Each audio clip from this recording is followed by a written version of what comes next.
अस्सलाम वालेकुम फ्रेंड्स, मेरा नाम है सुमैर और आप देख रहे हैं सभी सुमैर यूट्यूब चैनल। दोस्तों, बाज़ औक़ात इंसान अपनी ज़िंदगी को बड़े इत्मीनान और पुरसुकून तरीके से गुजार रहा होता है, लेकिन एक लम्हे के लिए उसे ख्याल आता है कि एक न एक दिन इस दुनिया को, इस ज़िंदगी को छोड़कर चले जाना है। और फिर अल्लाह का खौफ उसके दिल में बैठ जाता है और फिर अल्लाह से वो अजीब व गरीब, बड़ी आजिज़ी से, बड़े तरीके से दुआएँ मांगने लग जाता है। लेकिन करीब बैठे हुए वो शख्स जो आपको बड़े अच्छे से जानते हो, वो आपकी दुआओं का भी मजाक उड़ाने लग जाते हैं। जैसे कि फ़नकार कभी अपनी ज़िंदगी में किसी लाइव इंटरव्यू में या फिर किसी शो में या किसी गेट टुगेदर में कहीं पर भी कह दें कि माशाल्लाह, इंशाल्लाह मैं नमाज पढ़ के आपके लिए दुआ करूंगा या करूंगी। ऐसी बात करने पर लोग उनको कहते हैं काम ज़रा इनके चेक करो, नाच गाना और बेहयाई फैलाना और लोगों को ख़राब करना और बातें ज़रा इनकी देखो दीन और इस्लाम की करते हैं, इंशाल्लाह और माशाल्लाह कहते हैं और नमाज और अल्लाह और उसके रसूल की बातें करते हैं। लेकिन लोग ये नहीं जानते होते कि जो वो दुआएं मांग रहे होते हैं उनके अंदर क्या जंग चल रही होती है। तो आज की इस वीडियो में मैं आपको बॉलीवुड की बहुत बड़ी एक्ट्रेस सना खान की 2013 की मांगी हुई उस दुआ के बारे में बताऊंगा, जिस दुआ की कबूलियत के बाद उनकी जिंदगी बदल गई। लेकिन जब वो ये दुआ मांगा करती थी तो लोग उनका मजाक उड़ाया करते थे और कहते थे कि जरा इसके काम चेक करो, क्योंकि आप शायद नहीं जानते कि उन्होंने जितनी फिल्मों में काम किया वो तकरीबन सारी की सारी अडल्ट फिल्में थी। और उन फिल्मों में काम करते हुए जब कोई अल्लाह और उसके रसूल की बात कर रहा हो और उससे हदायत मांगता हो तो लोग उनका मजाक जरूर उड़ाते हैं। और पाकिस्तानी एक्ट्रेस यशमा गिल के बारे में भी बताऊंगा, जिन्हें आप बहुत बोल्ड समझते हैं। एक वक्त उनकी जिंदगी में ऐसा भी आया था जब उनका अल्लाह पर से यकीन ही उठ गया था और वो लोगों को दलीलें देती फिरती थी कि कोई अल्लाह नहीं है, नाउजुबिल्लाह। तो वीडियो शुरू करते हैं, लेकिन उससे पहले आप दोस्तों से गुजारिश है कि हमारे चैनल को सब्सक्राइब कर दें और बेल आइकन पर क्लिक करना हरगिज मत भूलिएगा। और अगर आप भी किसी ऐसे एक्टर या एक्ट्रेस को जानते हैं जो अल्लाह और उसके रसूल के साथ बड़ी कुर्बत रखते हैं तो मुझे कमेंट सेक्शन में जरूर बताइएगा। तो चलिए वीडियो शुरू करते हैं। दोस्तों, सना खान जो आज आपको अल्लाह और उसके रसूल की बड़ाई बयान करते हुए दिखाई देती हैं और बहुत सारी जगहों पर जब अल्लाह और उसके रसूल के हवाले से बयान दे रही होती हैं तो आप कभी तसव्वुर भी नहीं कर सकते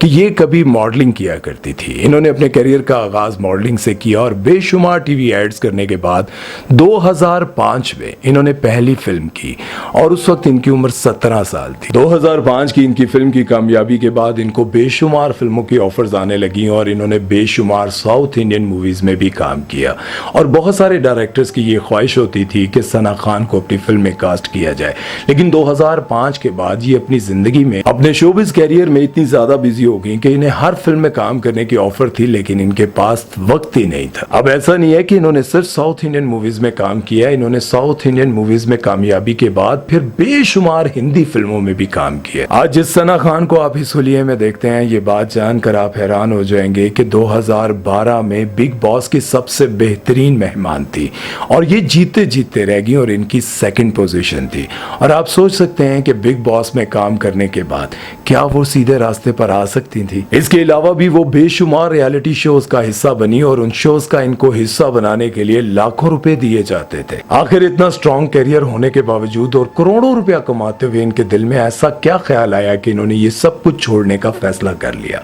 ये बताती हैं कि 2013 में मुझे एक ऐसा ख्वाब आया जिसमें मैंने देखा कि मैं कब्र में हूं और कब्र मुझे जला रही है, कब्र में आग लगी हुई है, मैं जल रही हूं और मैं तड़प रही हूं। इस ख्वाब ने मेरी जिंदगी को बदल के रख दिया। मैंने 2013 में अल्लाह से जब ये दुआ मांगी कि या अल्लाह मेरी जिंदगी को बदल दे और मुझे एक ऐसा नेक शोहर अता कर जो दीन के रास्ते पर चलता हो, मेरे बच्चे भी आलिम हो। मैंने ऐसी दुआएं मांगी तो लोगों ने मेरा मजाक उड़ाया, लेकिन वो दुआएं 2020 में जाकर पूरी हुई। अब बहुत सारे लोग ये भी कहते होंगे कि अपनी जिंदगी में करोड़ों रुपया कमा कर और इतने अमीर शख्स से शादी करके अगर सब कुछ छोड़ भी दिया तो कौन सा बड़ा कारनामा किया। लेकिन ये जानकर आप हैरान होंगे कि एक ऐसी लड़की जो खूबसूरत भी हो और जिसके पीछे डायरेक्टर स्क्रिप्ट लेकर फिरते हैं और एक फिल्म का वो करोड़ों रुपया चार्ज करती हो, इतने बड़े और ब्राइट कैरियर पर अगर आपको ये नजर आ रहा हो कि अब मैं मजीद करोड़ों नहीं बल्कि अरबों रुपया कमा सकती हूँ और वो ये सब कुछ सिर्फ इसलिए छोड़ दे कि मुझसे मेरा अल्लाह राजी हो जाए, तो वाकई बड़ी बात है। दोस्तों, अभी जब सना खान एक जगह पर अल्लाह और उसके रसूल की बड़ाई बयान कर रही थी और जब वो बता रही थी कि 2013 में जब मैंने अल्लाह से ये दुआ मांगी कि अल्लाह ताला मुझे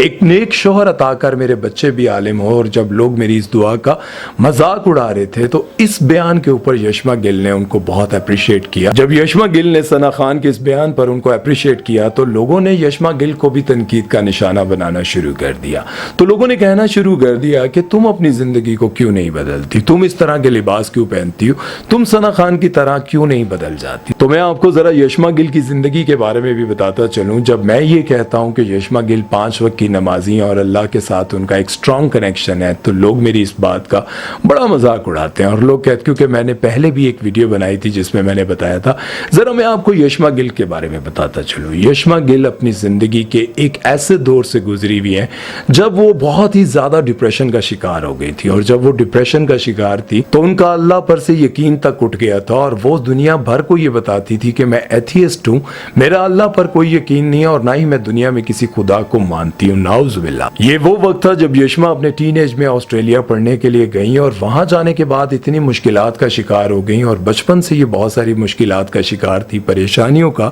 जिसकी वजह से इनका अल्लाह पर से यकीन ही उठ गया। बल्कि वो कहती हैं कि मैं लोगों को भी दलाइल देने लगी कि इस पूरी कायनात को चलाने वाली कोई बड़ी हस्ती नहीं है, कोई अल्लाह नहीं है। मैं लोगों को यकीन दिलाने लग गई और मैं इस काम में लग गई, नाउज़ बिल्लाह। वो कहती हैं कि फिर अल्लाह ने मुझे एक इतनी अच्छी और बेहतरीन दोस्त अता की जो बहुत ही अच्छी और परहेजगार थी। वो जानती थी कि मैं एक मुसलमान के घर में पैदा हुई हूं और सारी जिंदगी एक मुसलमान के घर में गुजारी है, लेकिन मैं एथियस्ट क्यों हो गई। वो ये बात सब जानती थी, लेकिन उसके बावजूद उसने मुझ पर कभी तनकीद नहीं की और बहुत अच्छे से और आहिस्ता आहिस्ता मुझे समझाना शुरू कर दिया। और मैं आज उसकी बहुत शुक्रगुजार हूं क्योंकि उसने मुझे एथियस्ट से दोबारा मुसलमान बनाया और आज मैं 5 वक्त की नमाज पढ़ती हूं। जब उन्होंने ये बात बताई तो लोगों ने उन पर भी बहुत ज्यादा तनकीद की थी कि तुम काम कैसे करती हो, स्लीवलेस कपड़े पहनती हो। अगर मैं आपको उनके कैरियर के बारे में बताऊं कि उन्होंने कौन कौन से ड्रामों में किस किस तरह के किरदार अदा किए और किस फिल्म में कौन सा आइटम सॉन्ग उन्होंने किया था,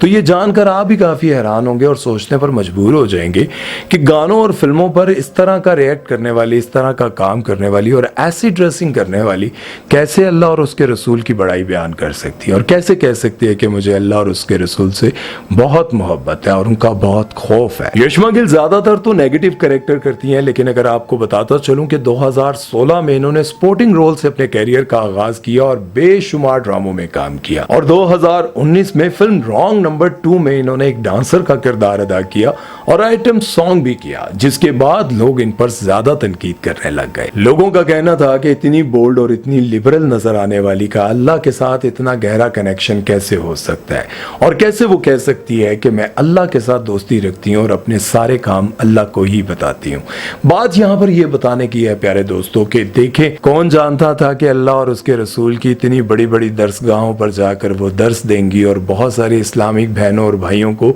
ये बताएंगी कि जिंदगी बदल सकती है अगर आप हिम्मत करें, अगर आप अल्लाह से दुआ मांगे। बहुत सारे लोग अपनी जिंदगी गुनाहों में गुजारते हैं और उससे जान भी छुड़ाना चाहते हैं, लेकिन हिम्मत नहीं करते। सोचते हैं कि अगर मैंने इस काम को छोड़ दिया तो मेरा रोजगार कैसे चलेगा, मेरा घर कैसे चलेगा। लेकिन वो ये बात नहीं जानते कि इतने बड़े बड़े स्टार्स जब तौबा कर लेते हैं, बहुत सारी ऐसी एक्ट्रेस हैं, बहुत सारे ऐसे अदाकार हैं जिन्होंने अल्लाह और उसके रसूल के नाम के लिए, अल्लाह और उसके रसूल की रजामंदी के लिए, वो सिर्फ उनको क़यामत के दिन मुंह कैसे दिखाएंगे, ये बात सोचकर उन्होंने अपनी जिंदगी गुनाहों से दूर कर ली और बाकी की जिंदगी उन्होंने सिर्फ अल्लाह और उसके रसूल के लिए वक्फ कर दी। चलिए आज हम भी दुआ करते हैं कि अल्लाह ताला हमें भी नेक बनाए और हमें भी सीधे रास्ते पर चलने वाला बनाए और हमें भी गुनाहों से बचने की हिम्मत और तौफीक अता फरमाए। और याद रखिएगा, कभी किसी की दुआ का मजाक मत उड़ाइएगा, क्या पता कब किसको अल्लाह हदायत दे दे, कब किसको अल्लाह चुन ले। अपना ख्याल रखिएगा और दुआ में याद रखिएगा। सुमैर चौधरी को दीजिए इजाजत। अल्लाह हाफिज।